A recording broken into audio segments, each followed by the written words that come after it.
Padri War occurred from 1803 to 1837 in Sumatra Island, Indonesia. This video discusses the first Padri movement in Agam, West Sumatra, under the leadership of Tuanku Nan Renche, from 1803 to 1820. The second Padri aggressive movement on the Batak land under the leadership of Tuanku Imam Bonjol will be discussed in another video. At the beginning of the 19th century AD, the Hijaz area was chaotic, because the Islamic group Wahhabi carried out an attack in order to conquer the area. In Hijaz, the Wahhabi burned books.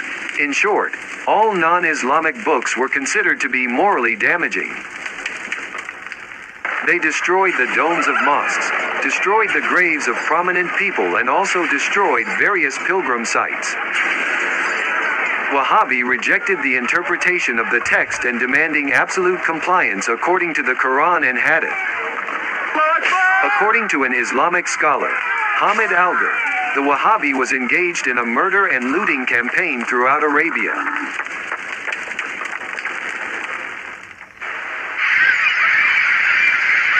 In 1803, there were 3 Sumatran Hajis or pilgrims who came from Minangkabau who intended to return to their homeland, after years of living in the cities of Mecca and Medina.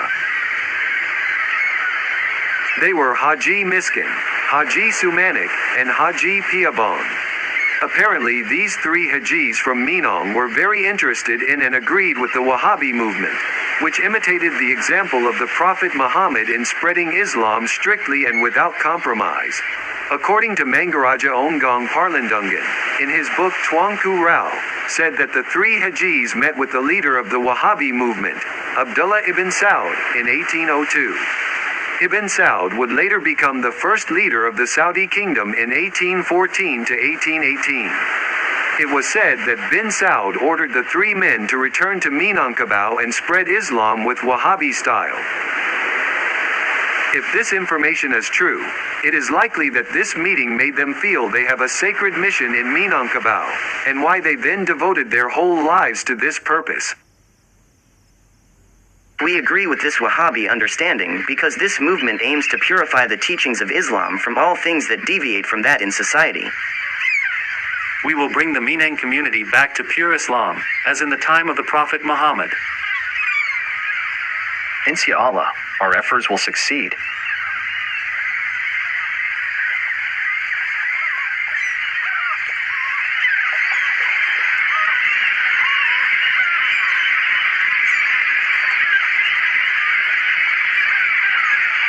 So they went through a long journey, from Hijaz to the land of Minangkabau, in Sumatra Island.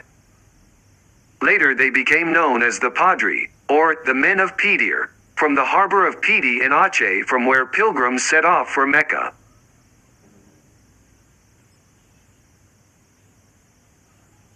In the early 19th century, Islam had developed in Sumatra. There were the great kingdoms of Islam at the time, including the Kingdom of Aceh, the Kingdom of Siak Indarapura, Fagharuyun, Johor, Jambi, and Palembang. The Padri War discussed in this video took place in the Agam area, West Sumatra, in the Fagharuyun Kingdom. Many Minangkabau people were Muslims, although in general, they still did local customs that were not in line with Islam. For example, the Minangkabau community applied a matriarchy cultural system in which women have an important position in the family and community to take the policy that determines the fate of the community. Prophet Muhammad certainly would not agree with that. Women's intelligence is only half of men's intelligence, and most residents of hell are women. Therefore women should not have a position parallel to men in Muslim communities. In addition to matriarchy, other traditions that were considered by Padri people that needed to be changed were the habits of gambling at cockfights, drinking liquor, and chewing or smoking tobacco. At this event, the Minangkabau community who prefer to keep their traditions were referred to as Adat people.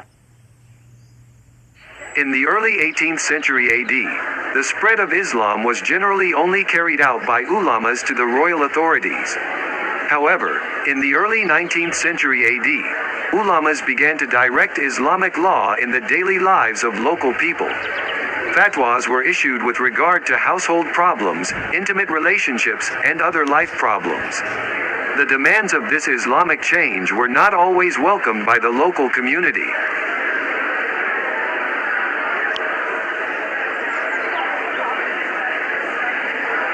Oh, Pak Haji, what's up? Good, thank you. Let me see here. You should start applying Islam carefully in your life. As a Muslim, you can't drink alcoholic beverage. It's haram, and you know that.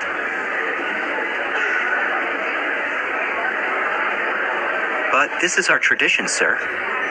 After all, we made it ourselves, buying and selling ourselves, not asking for money from anyone. But this is Allah's command, not my command. Whoever does not decide to follow according to what Allah has revealed, then they are infidels. Do you want to be infidel? I don't think so. Calm down. Let's drink together instead. Don't have such a short fuse, Pak Haji. Just relax. Why are you so disobedient? It was not easy to change the life habits of the local community. From Allah. The torture of the grave. They are really insolent. No wonder the Prophet had to use the sword to uphold the Islamic Sharia. Haji Piubong also received resistance from the community in his place. Oh, it's hard to deal with Muslims whose Islamic faith is only in their mouths. They prefer heretical practices like smoking or chewing tobacco, and wearing silk clothes. Haji Sumanik also experienced the same thing in his area. We need support to apply Islam without compromise. The support then came from a preacher, or a great scholar, holding the title of Tuanku Nan Renche in the city of Kamong, who felt interested in the intentions of the three Hajis. The title of Tuanku is the highest title given to an Islamic religious teacher. The position of Tuanku is a level under Sheikh. Even though the Minangkabau people are Muslim, they still live as infidels. For example, they like to drink wine, use tobacco to smoke or to chew, gamble with their rice fields, or even wives. This must be eradicated so that they turn around to embrace pure Islam.